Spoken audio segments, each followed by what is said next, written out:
Roz and I talked, Dr. Khan and I talked just this week. We just met this week.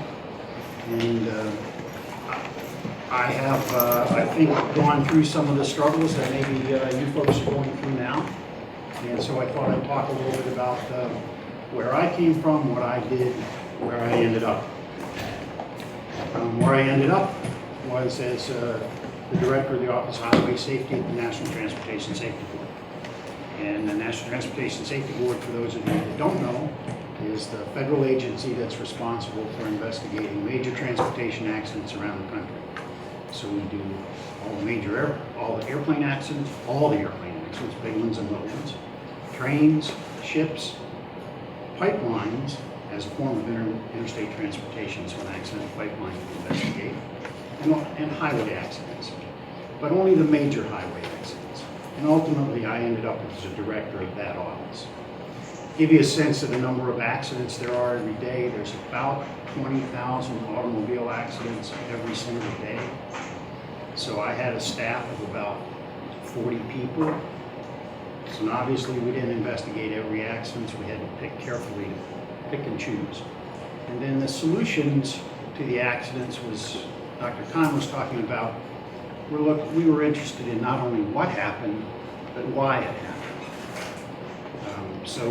And then we made recommendations to business, industry, government to change rules, laws, policies, procedures in order to prevent similar accidents from occurring again. So I think what Dr. Khan was a little more interested in was how I got to that position. And so I'll start kind of at your age. My father was a physicist, and when I was in high school, I took lots of math and science classes, and I went to college. I was a math major, again as a math major. I ended as a psychology major. I understand math. It's a tool, but it wasn't my passion, and I did something else. I ended up back in math by the end. One of the stories I like to tell is about struggling in school. When I was in middle school, I started taking a language in middle school. I took French. When I went to college, I went to high school, I continued my French, and I wasn't a very good student. I realized when I was in high school that my French teacher liked to tell jokes. Everything's in French in the classroom. And he would tell his jokes in French. And when he finished the joke, he laughed. And he's one of those people that laughs at his own punchline. So I figured that out. So when he laughed, I laughed. I got great grades.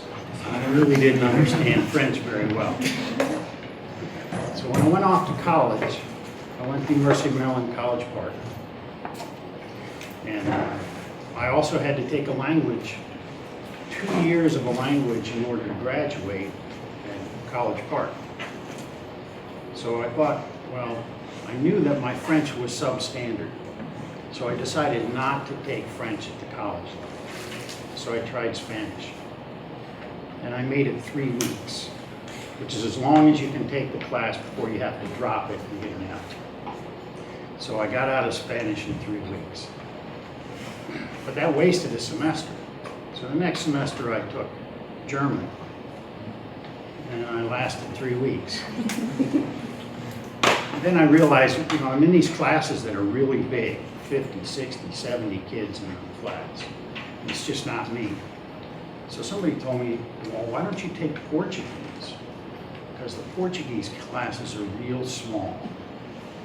Okay, so the next semester I signed up for Portuguese. And there was only 8 people in the class. 3 Brazilians. Now how they got into Portuguese class, I don't understand since it's their native language. So 3 Brazilians, 4 language majors. These are people that already spoke 2 or 3 or 4 languages. And then there was me. I lasted 3 weeks. Okay, so after my Portuguese experience, I didn't know what to do. And I didn't want to try another language, so I kept putting it off and putting it off. As my education progressed, now I'm a senior, I'm supposed to have 2 years of a language and I'm only 1 year left in school. How am I going to do this? Well, luckily, in the last semester before I graduated, the school eliminated the language requirement. Otherwise, I'd still be at College Park. Okay, so the point of the story is that there are failures that you're going to, and problems that you're going to face. And you need to do the best you can to solve the problems, but they're not catastrophes. You learn from these things. As I said, I started as a math major. I ended up as a psychology major. Then I didn't know what I wanted to do when I actually left school. What kind of job would I took a job as I took a class in criminology. It's just one of those, it's just one class out of all the classes I took at College Park that was on my transcripts. And when I graduated, this was 1970, and Alaska was someplace that was just kind of opening up. They'd started the pipeline in Alaska. And I thought I wanted to go live in this wilderness frontier. And so I applied for a job at regional employment offices. Alaska had 7 regional offices. And I just sent my college transcripts and said, I don't know what you have, but I'm looking for a job and I'd like to live in your state. And I got one response, and it was from the police chief of Nome, Alaska, which that's at the end of the earth, literally. And he had seen the criminology class I took, and he called me up on the phone and offered me a job from 5,000 miles away. And I took it. And I went to Alaska, and I only lived there for a little while, came back, ended up getting a job. So I was a policeman in Alaska for a summer. I came back to Baltimore, where I'm from, and I got a job in the Baltimore County Police Department. I was in Baltimore County Police Department for 13 years. 11 of those years I was a detective, because partly what got me interested in psychology or math or ultimately engineering is solving things. So crimes are mysteries to me. And that's where my expertise really lies. Why is something happening? How did it happen? Let's figure this out. There were ups and downs as a policeman. One of the ups was in 1987, there was an accident in Chase, Maryland. That's on the eastern side of Baltimore County, a little near Essex. It's a train accident with 16 people killed. I happened to be a detective that was working on a Sunday when this accident happened. And I was sent over to be the liaison with some federal agency called the NTSB, which I had never heard of before. So I went and worked with those folks actually for about 4 months. And in the end, they offered me a job. They were interested not so much in my police background, my ability to assess behavior of people because of my psychology. So I became what was called a human performance investigator at the NTSB. And I was a very good policeman. I felt very comfortable in the position. After 13 years, I had 7 more years to go before I was eligible to retire from the police department. I wasn't old enough, but I could have stayed another 7 years, and it seemed like a pretty easy thing. It wasn't really challenging to me. So I took this opportunity and went to the safety board, and pretty soon I thought I made a big mistake. we would sit around in big tables. We'd have this many people in a room talking about an accident. And everybody in the room was an expert in their area of endeavor. So lots of PhDs sitting around the table. My degree is I have a bachelor's degree. And I would sit there at the beginning and I think, oh my God, these are the smartest people I've ever met. I'm never gonna make it here. I've given up a career that I could have retired in 7 more years, and now I'm screwed. So that took a little while, maybe 6 months, and I felt better. I'd attended lots of these more meetings and I thought, you know, I do have something to say. I have something important to say. And so I would speak up in the meetings, whether the topic was my area of expertise or not. And then after about a year, I realized, oh my God, who let these knuckleheads in here? So it's an ability to, one of the things that you need to hone for yourself is confidence in your own capabilities without being cocky. You know things. Speak up, say them. If somebody puts you down, learn from the put down. How can you do better, make better, say better? So ultimately, I've worked on many, many accidents. And the quality of the people that I worked with was really first rate. Some of the world's experts work at the National Transportation Safety. The things that you people need to know as you go along, each of you has a different area that you're studying. You need to become an expert in that area. However, you need to remember that you deal in a world that has lots of other people with lots of different interests and lots of different perspectives. You need to respect those perspectives. You also need to deal with them. One of the things I started to talk about at lunchtime today was your ability to write. You can do the math, you can figure out the formulas, you can do the designs, but if you can't communicate that to someone, nobody's going to use you. This is a copy of one of the reports that the safety board wrote. The documents that support this kind of report, which is, I don't know, it's 120 pages. This is the essence of a year-long or a year-and-a-half-long investigation, for which the documents are a couple of file cabinets full of documents that support this kind of stuff.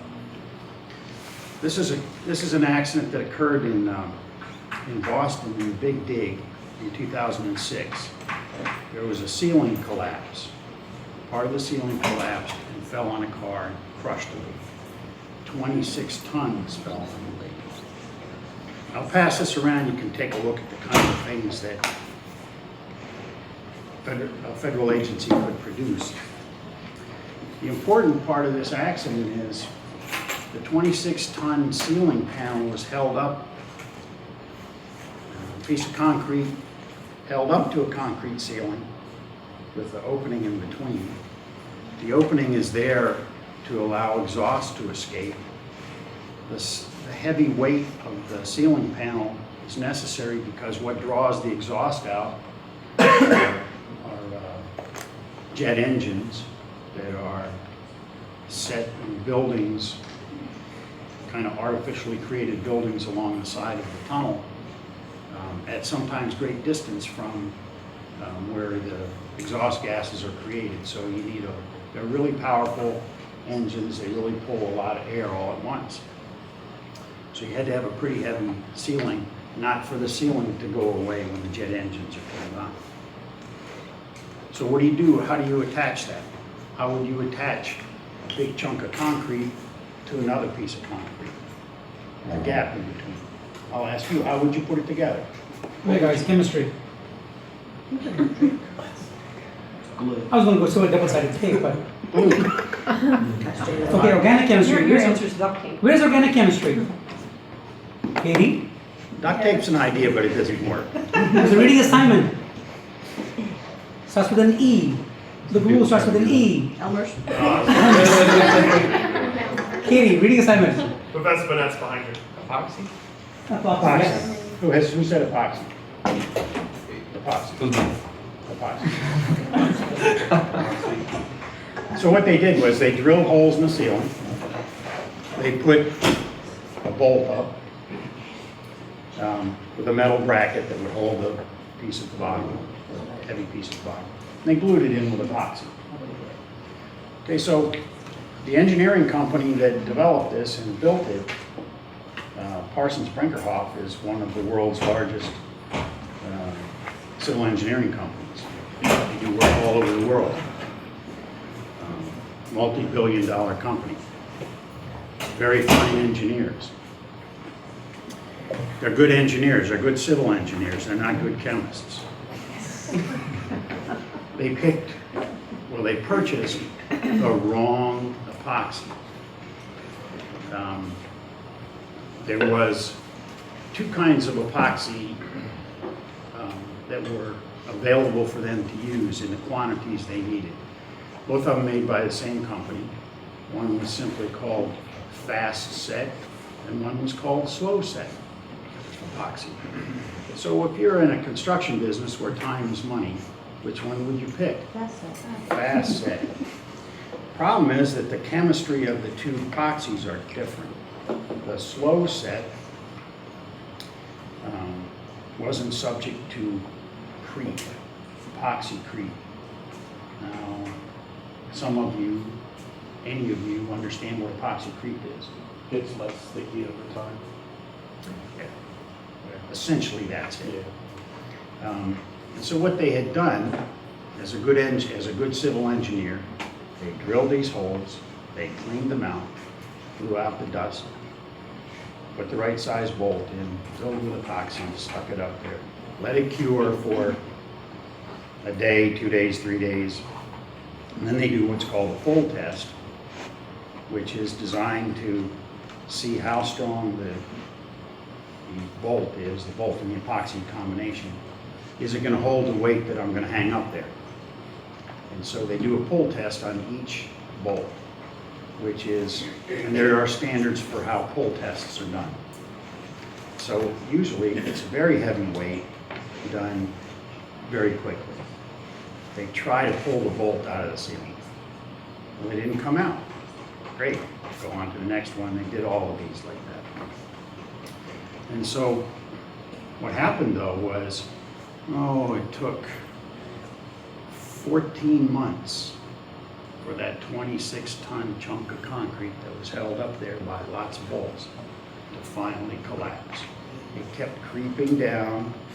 14 months is a long time.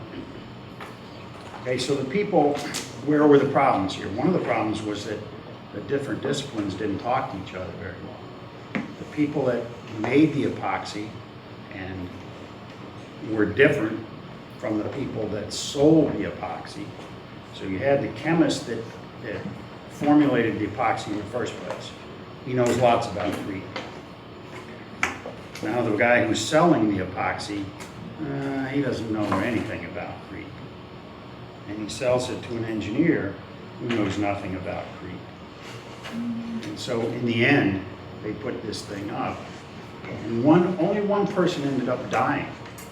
However, the cost, oh my God, the cost.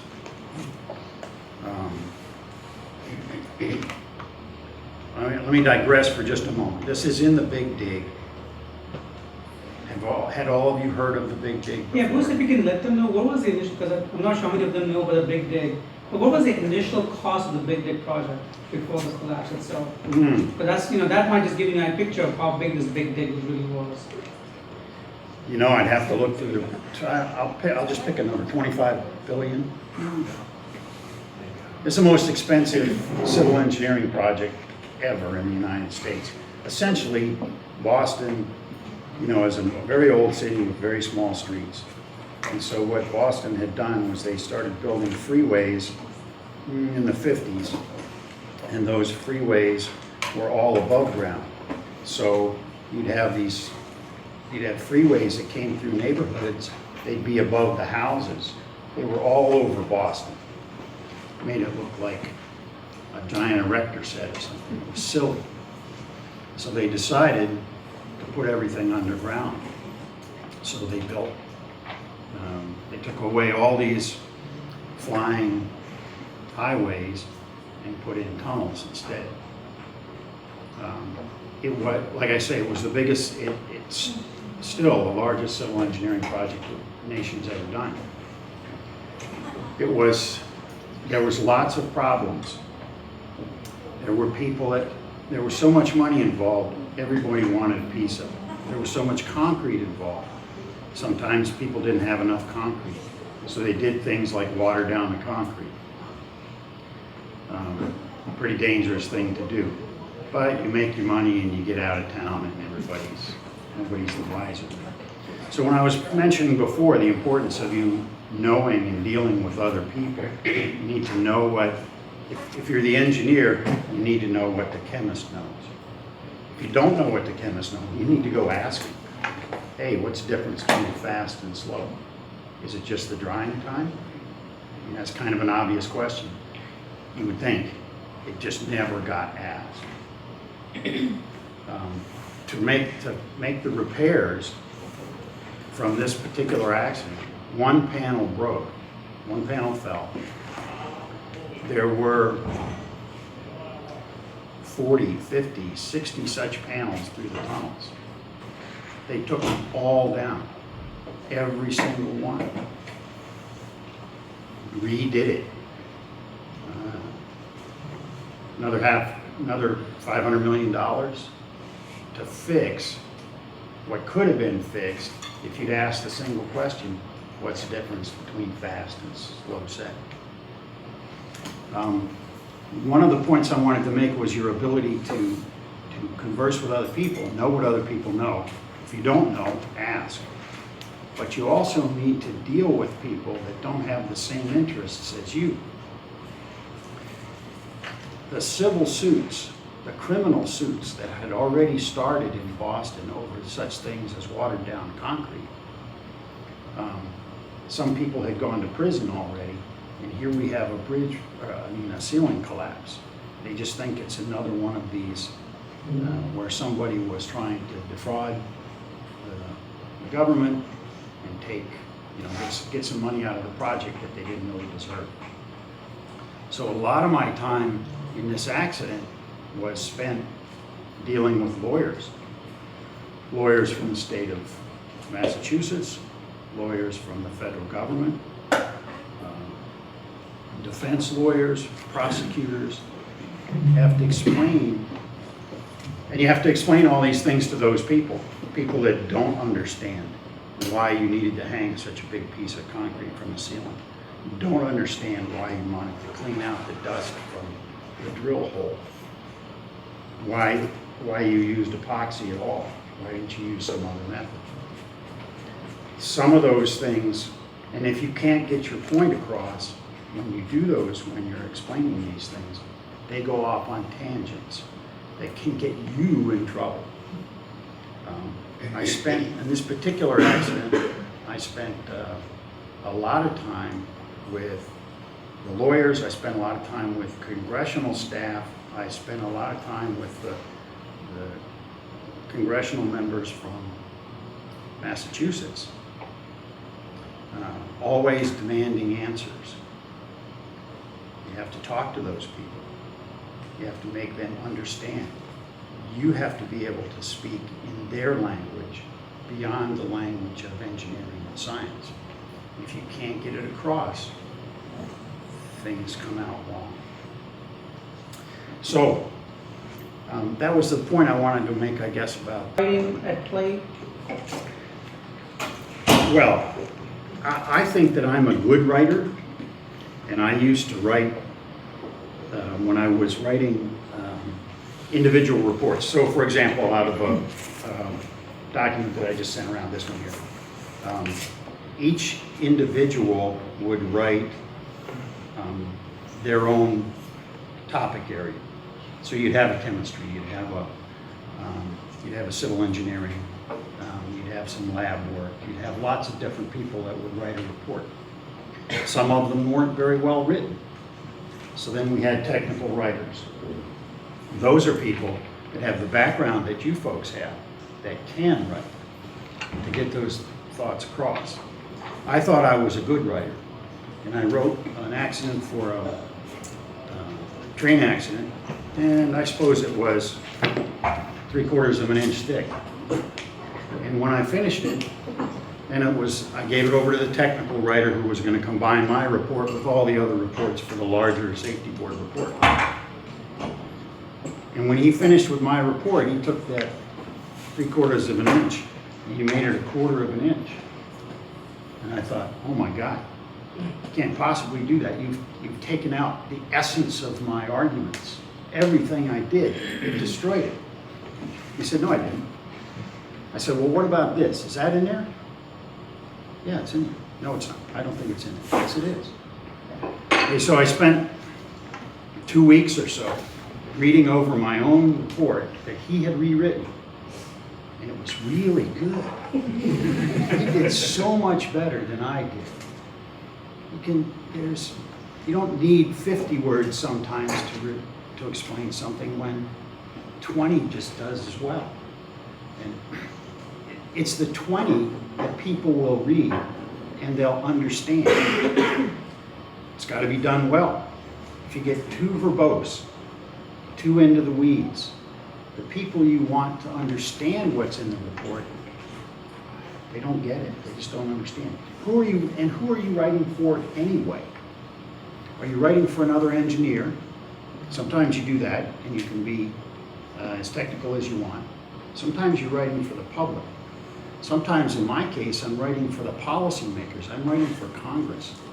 I'm writing for regulators that don't have the same expertise as I do, or the people that participated in the investigation.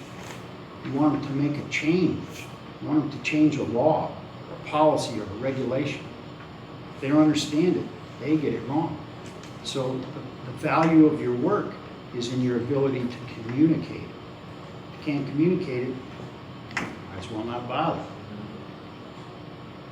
Okay, so this is just a picture book. There's no words in here. This is all pictures. These are pictures of I-35 collapse in Minneapolis. Can you talk to them, because some of them may not know about the collapse, as to what happened, and maybe lessons learned? This accident happened in 2007. It's an interstate highway bridge over the Mississippi River in Minneapolis, and it collapsed. 13 people were killed, 145 people injured. Lucky it wasn't more. It dropped 90 feet. So imagine you're driving across and all of a sudden, now you're in the water. So I'll pass the book around. You can see some of the things. You can see the bridge. There are no graphic images out there? No. Okay, cool. No, one of the things that the safety board does, we do have graphic images. We don't release them to the public. Okay. For exactly the same reason you just asked here. Yeah.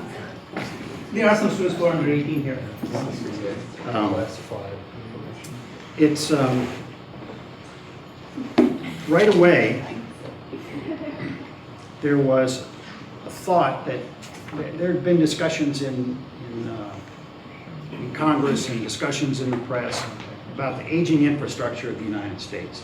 Our bridges are old, our highways are old. And that discussion had taken place before this accident. When this accident happened, people that were interested in spending money on new infrastructure, both in Congress and in industry, pointed to it right away. Whoa, aging infrastructure accident, people killed, we got to spend some money. No. Aging infrastructure is an issue. This bridge did not collapse because it was an aging bridge. It collapsed because there was a problem in the process of designing it 30 years before, 40 years before. The bridge was designed and built in 1967. And was designed by a premier company, Swerdrup and Parcells. Again, a world-renowned bridge company, and they designed the bridge in pieces. Lots of engineers doing just their piece of the bridge. One of the things that gets designed for bridges are gussets. Gussets are simply the piece of steel for which all the girders connect. You've seen them before. It's just where they come to a point, and there's lots of gussets on a bridge.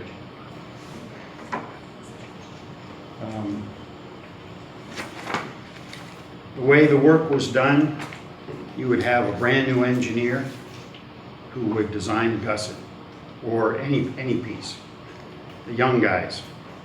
So they would design it, and then they would do the math to get it, try and get it right, and then they gave it to their boss.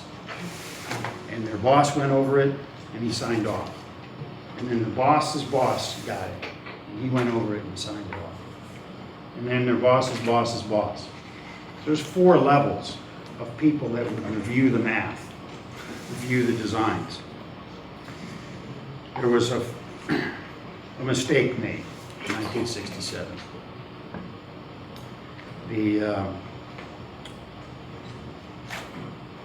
This bridge was to be built over the bridge was to be built with a certain steel. There was a new steel that came out in 1966, 65. And it was stronger than the typical steel that was used in bridges at that time. So the design was to be used with the new steel. So for example, a gusset plate, which I'll talk about in a minute, was under the old steel needed to be about 1 inch thick. With the new steel, it would only need to be a 1/2 inch thick. So the young guy that was designing the gusset plates designed it to be a 1/2 inch thick. However, when they got around to deciding to purchase the steel, there wasn't capacity, there wasn't enough of that steel in the United States to build the bridge. And it was too expensive to use that steel, even if they could wait. So after most of the work has been done, they decided, oh, we have to go back to the 1 inch steel instead of the 1/2 inch steel. And not everybody got the message. The guy that did the gusset plates, he only did 4 gusset plates. There's about 50, 60, 70 gusset plates on this bridge. 4 of them were made at 1/2 inch out of the steel that should have been 1 inch. And so after the fact, here's what the gusset plates look like. This is a gusset plate here. This is a photograph of it. This is a computer drawing of it. In 1967, when it was designed and first built, now to do this chart here, this is the stresses on a gusset plate as we reconstructed it in 2007.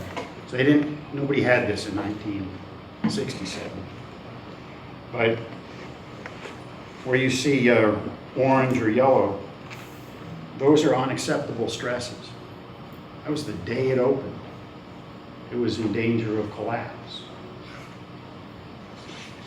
Over the years, bridges get revamped. They put a new deck on it, a little bit thicker deck.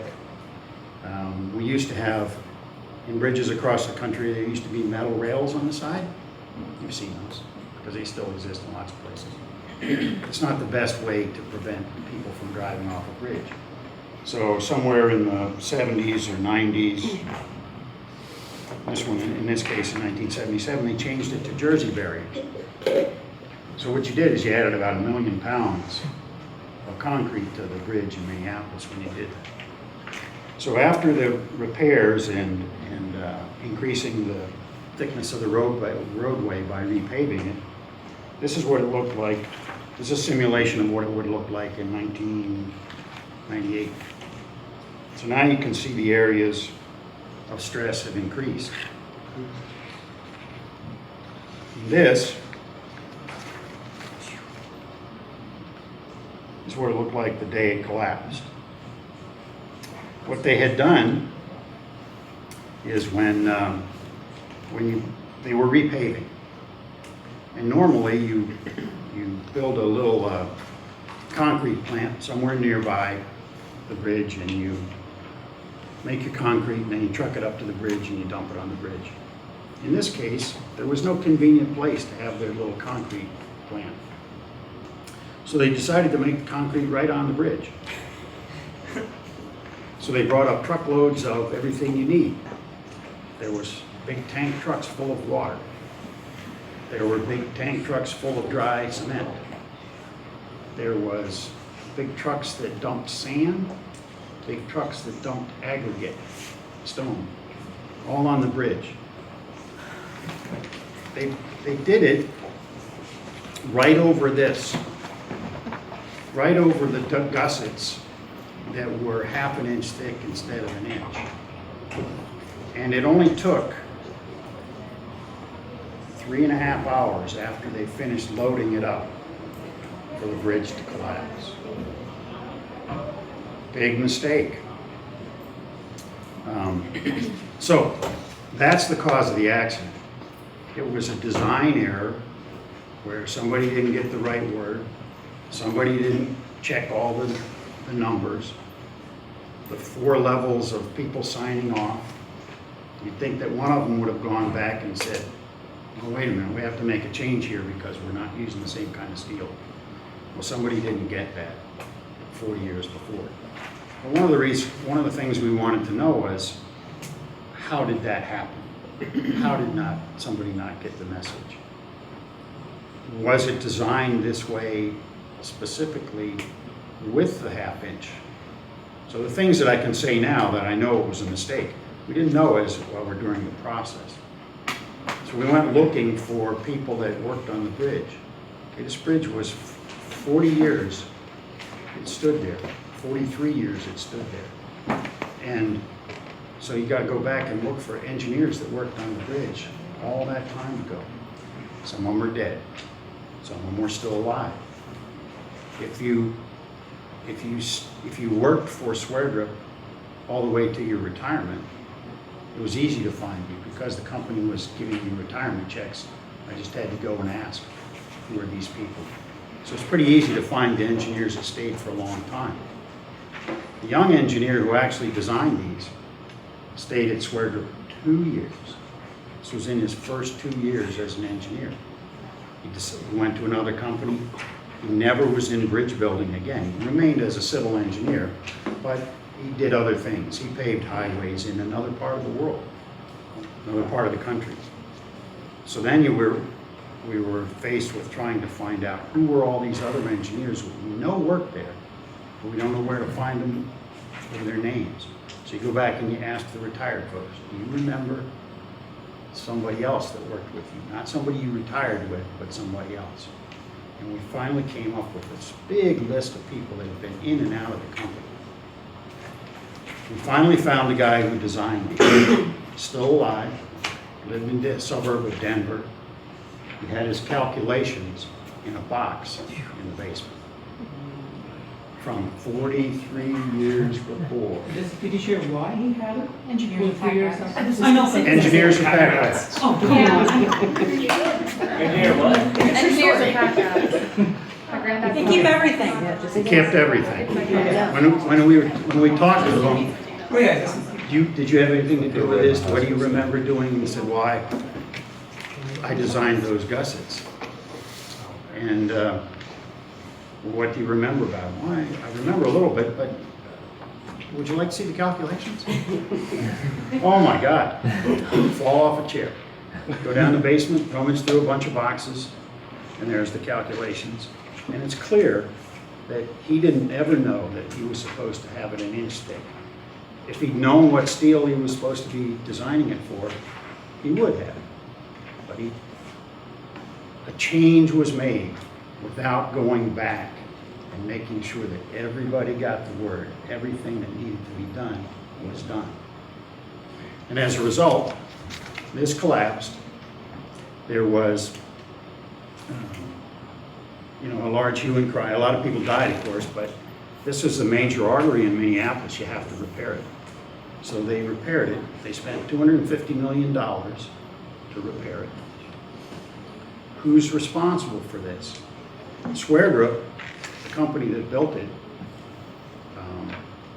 the company that designed it, a separate company that built it. Both of them still have legal responsibility.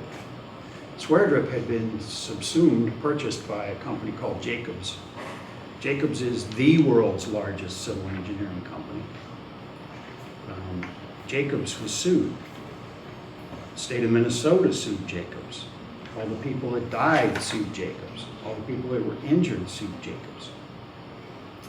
The construction company that built it sued Jacobs. Jacobs ended up in an undisclosed settlement, which made everybody whole, I guess, including the state of Minnesota. It was so, you can imagine both the civil engineering issues, but also the political issues. You can't have a major bridge in your city collapse and not have politicians involved. Bruce, we only have about a few minutes. But it doesn't even exist anymore. It doesn't exist. Trans World Airlines, Trans World Airways. 747 left New York on its way to Paris, blew up about 10 minutes after leaving New York, blew up off Long Island, exploded in the air, and fell into the ocean there. 272 people died on an airplane. Yeah, a horrendous event. Yeah, I'm curious as to what do you define as a crash site that's moving? In terms of, and also working with professionals too. Well, think of all the people that might have some knowledge of an aviation explosion. Okay, so you need somebody who is an expert in explosions to begin with. You need pilots. You need air traffic controller folks. You need naval vessels to help you recover things. You need doctors. You need aeronautical engineers. You need systems engineers.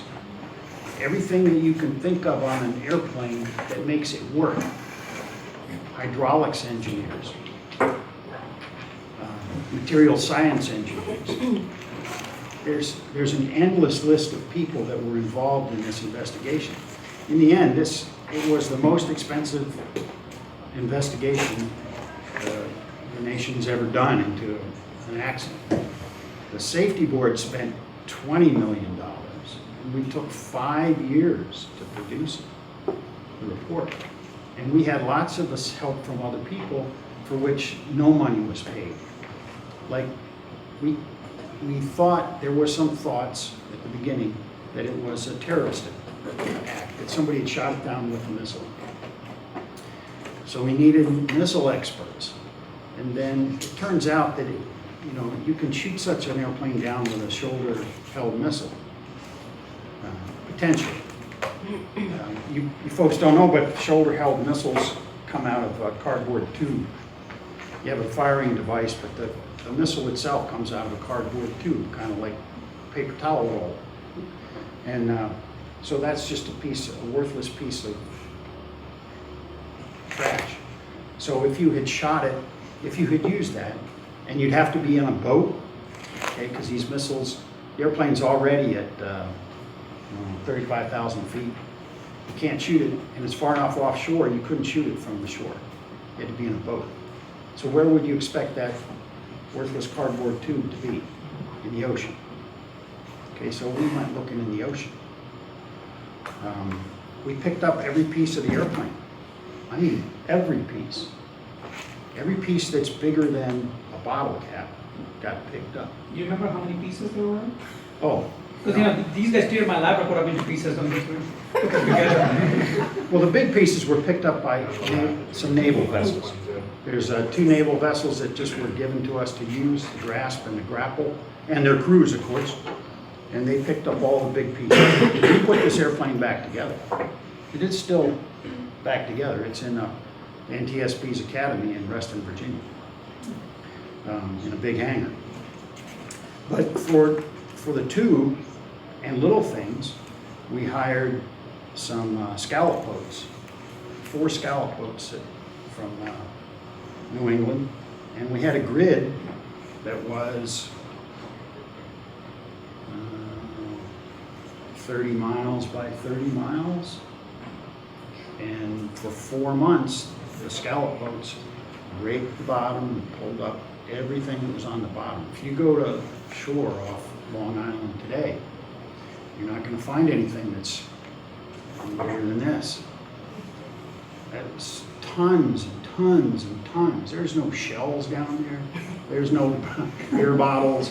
There's nothing down there. As we were looking for that tube, among other things, and the cause of the accident happened to be a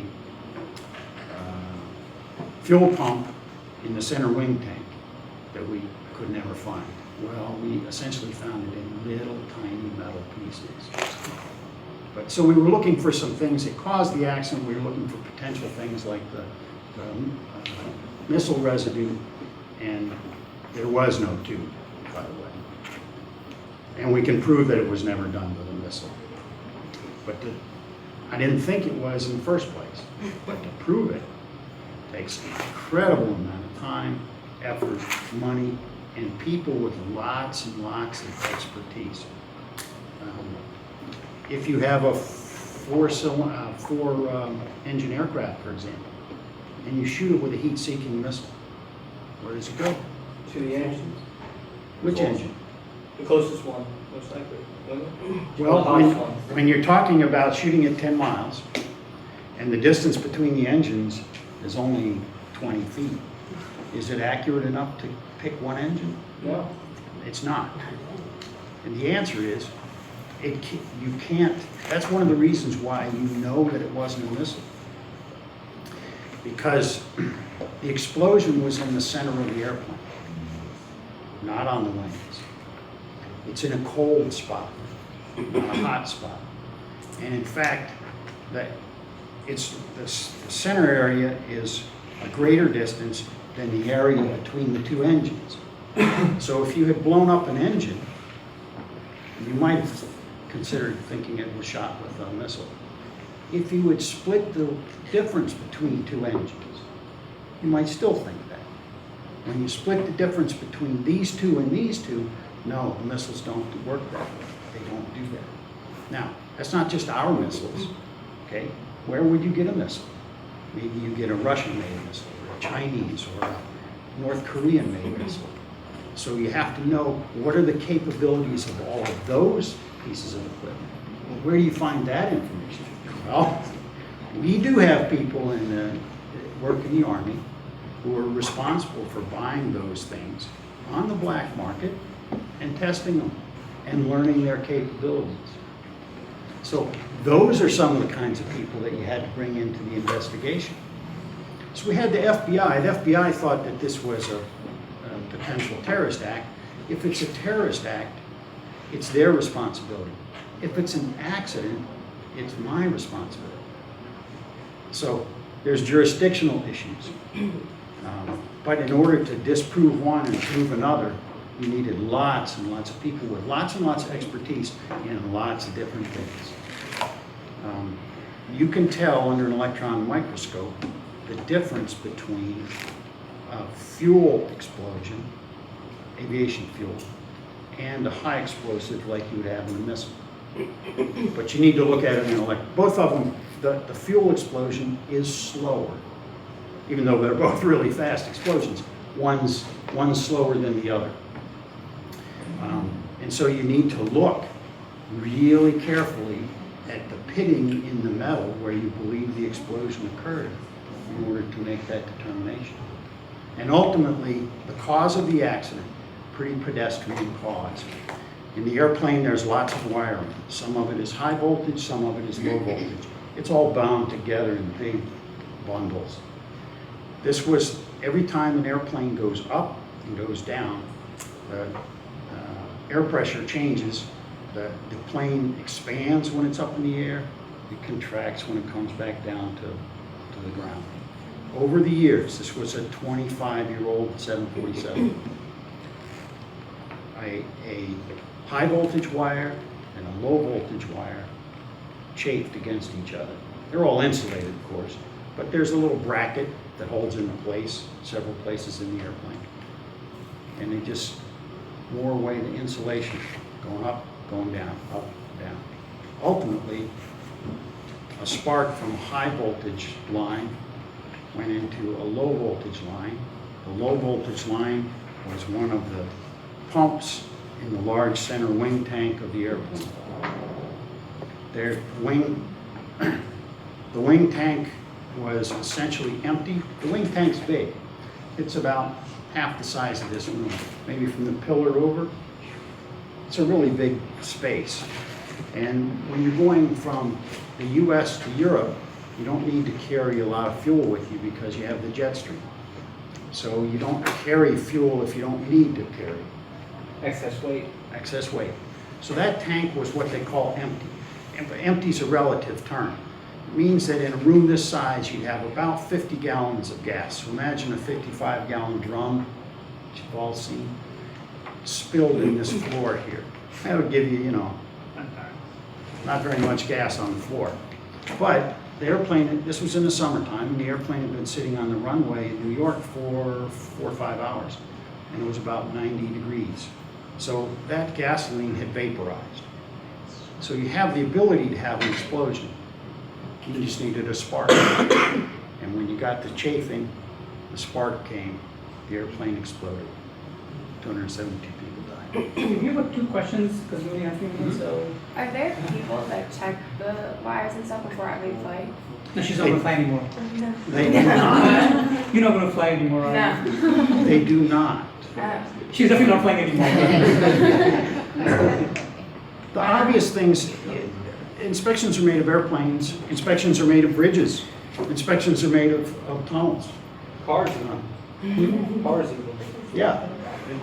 Do they look at everything? Can they catch everything? No. Nick, you have a question? Actually, you answered the bridge question that I had, but who was held responsible for this accident with the airplane? Was it Boeing themselves held responsible as far as the lawsuit? Or, because I'm assuming there was lawsuits involved in the accident. Oh yeah, early on when I was talking, I say you need to be able to talk to people outside your area of expertise, Mhm. and you need to learn to deal with lawyers because they're in all of these things. Yes. TWA paid. Okay. TWA doesn't exist anymore. And in large part, it was because of that accident. The costs were so expensive. TWA was like American Airlines, United. It's a big airline. Yeah, it's out of business. Bruce, 2 questions for you. Are you, I'm going to get 2 parts. Are you absolutely sure that you major in psychology and not in STEM? Because you don't talk psychology. Apparently we all understood what you were saying. So that wasn't psychology. And second part of that question, we can just answer yes or no on that one. Second part. Yes. This is something so you did. Second part of the question, which I do ask all the speakers, is if you had to give them one advice out of your career or the undergraduate experience, and just one advice, what would that advice be for these guys? Oh, study hard. I mean, that's easy. Study hard. You got to know what you're doing in your business, whatever your business is, and then recognize that you need to communicate that to other people. And so you need to be able to talk and write to the non-STEM person. When I would talk about things, if I could explain it, if you can explain what you're doing to your mother or your grandmother, you got it. And if you can't, you're going to have problems. The communication is maybe the most important thing. To be able to write, to be able to speak, to be confident in what you know and confident in what you don't know. Got time for one quick story? Yes, sure. Is it okay? Yeah. Go ahead. I needed to hire one of the mechanical engineers that worked for me retired. I needed to hire another one. So we had a whole bunch of people that sent in resumes. After we have a bunch of resumes came in, everybody's qualified. Everybody's qualified. So now you're picking and choosing on 50 people that have sent in resumes. I'm not going to talk to 50 people. I don't have time to talk to 50 people. So you look at the writing. Whose has done well? So we ended up with 2 candidates, a man and a woman. Really well-written resumes. Like got all the qualifications. Get them into interview. During the interview, which involved myself, but several other people that worked for me, including other mechanical engineers. One of the questions was asked, where's the Akron Arm? Where do you find an Akron Arm? Well, an Ackerman, it's actually a principle. It's not a thing, it's an idea. It has to do with how wheels turn on vehicles when you go around the corner, and why you have differentials in the drivetrain and differentials on the axles, so that you don't drag tires around the corner. Okay, so it's really, an Akron Arm is a concept. It's not really a thing. Although if you don't know what it is, and just say Akron Arm, okay, well, it must be something. So the man that was there that answered, that was asked this question, and really it was a trick question that one of the mechanical engineers that worked for me asked. And he said, well, you know, it's connected to the flamagrants, and it goes under the whoozy whatsits, and it's attached here and does this, and it's total lie. He had no idea, but he was afraid to say he didn't know. Okay, so the woman, she got the second interview and asked her the same question.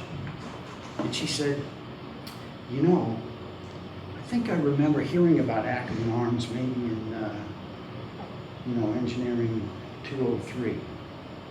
But frankly, I'm not sure what it is. But if you'd like, I'll be glad to look it up and get back to you with the information. It's a woman response. It was the right response. Okay, so she got the job.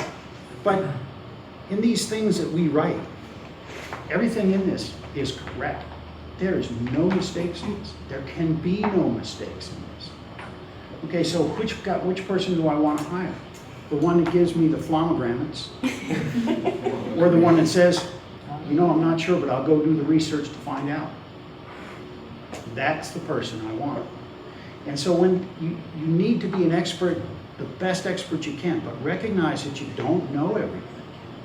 And if you don't know everything, don't hesitate to say it. You know, I got no idea. I can figure it out. I can take some time.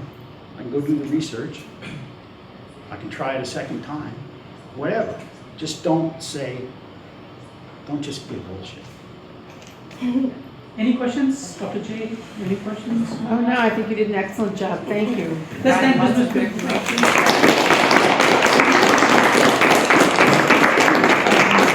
On behalf of Carroll College, for you can keep for all your pictures. And I know he has an iPhone, by the way. I'm an Android guy, so we have a portable charger. Thank you. Thank you so much. And I got lunch. So anybody has any questions?